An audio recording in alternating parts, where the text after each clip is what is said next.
तपाईलाई थाहा छ, हरेक बीजक पुरस्कार वा कर सम्बन्धी प्रयोजनका लागि मान्य नहुन सक्छ।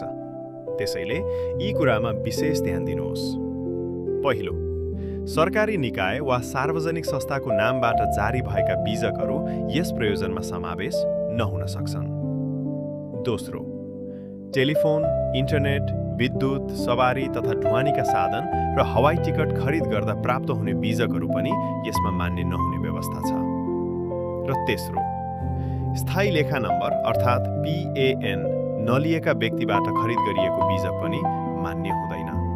त्यसैले बीजक लिँदा बीजक जारी गर्ने व्यक्ति वा संस्थाको विवरण, PAN नम्बर र बीजकको प्रकृति राम्रोसँग जाँच गर्नुहोस्।